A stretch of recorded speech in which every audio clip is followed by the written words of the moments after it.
סתם בחור. איזה חולצה מגניבה יש לו. אמרתי, זאת אחת שאני אנסה להתחיל איתה. לא חשבתי עליו האמת, בכלל. ידעתי שתהיה אשתי.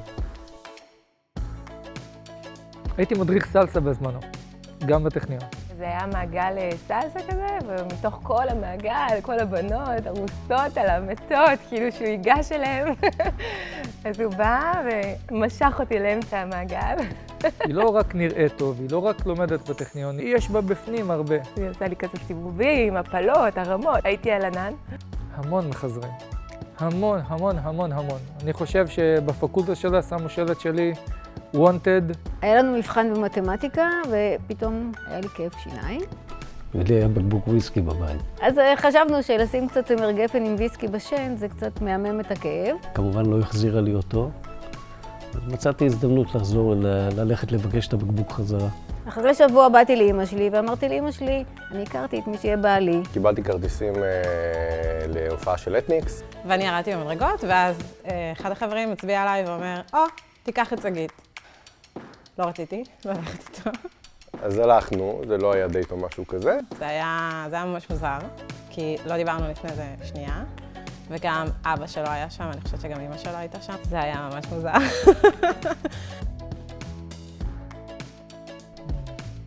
מה, אתה לא רומנטי? נכון. עשה לי כזה כמו חפש את המטמון כזה, וממש המציא סיפור על מישהי שקוראים לה מגית. החביא לי רמזים מכל מיני מקומות, ובכל... עם חלקי פאזל. כן, ובכל מקום היה חלק פאזל כזה, ובסוף זה היה פאזל תמונה של שנינו. תפסתי עכביש שחור כזה גדול, ודאגתי שהוא יישאר בחיים, אבל קשור עם חוט, תליתי אותו לארון, והוא טייל סביבה, והוא היה מוקדש לה. כן. רוני כל יום רומנטי. רוני יכול לבוא עד עכשיו, אחרי 30 שנה, שבת עם זר פרחים. אני יכול לספר על ה... לא. נו... מה, עם החדווה? המבחן? לא חד במבחן, כן? לא. שאני הייתי בפיזיקה. לא, אל תספר על זה. למה? ככה. אני אעדן את זה. לא, אל תספר על זה.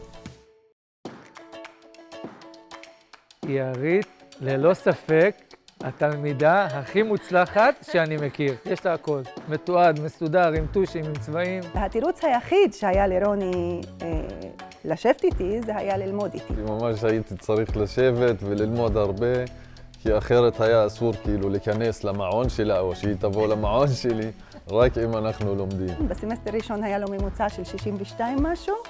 אחרי שנהיה חבר שלי, הוא היה מצטיין דיקן על המקום. אין שאלה. זהו, אני הסתכלתי עליו כדי לראות אם הוא מסכים איתי. אני הייתי שקדנית הייתה ולמדנית, חרשנית. והוא היה מסתכל כל היום הדגים באקווריום, והיה מוציא ציונים טובים. כמובן לחזק אחד את השנייה, זאת אומרת, בתחומים שאני טובה בהם יותר, אני מחזקת אותו ולהפך. כרטיסים לסטנדאפ יותר זולים, כי שנינו מהטכניון. כשיש זוג, כל אחד יכול להרגיש מתי המצוקה האמיתית של מי שנמצא לידו. אצל רוני לא היו שום מצוקות רגשיות אף פעם, כאילו תמיד אני הייתי במצוקה והוא היה תומך בי. כשאתה גר במעונות, איפה שאתה לא הולך, אתה רואה עשן יוצא מהחדרים, מרוב שאנשים לומדים. אתה מרגיש, אני לא לומד, אבל אם אתה עם בת זוג, זה בסדר שאתה לא לומד. אוי, זה קל אבל. כי יש פה אנשים שהם פריים. טכניון זה חממה. בנים בנות, ביחד, הרבה זמן. זה יוצר אינטימיות ויוצר חיבורים. בקמפוס עצמו יש גם את כל הדברים מעבר, כאילו ספורט, קולנוע, אז אפשר באמת ללמוד ולבלות גם באותו זמן.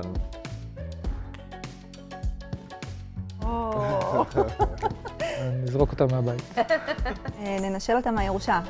מה זאת אומרת, הם כבר בטכניון, הוא בגן בטכניון כבר שנה. כשהגדולה שלנו, שהיא היום בת 21 כמעט, הייתה בכיתה ו'. אמרה לי, אמא, אני לא רוצה להיות מהנדסת. אני רוצה להיות טבחית. שיעשה מה שבא לו, אבל שזה יהיה בטכניון. יש פה מבחר פקולטות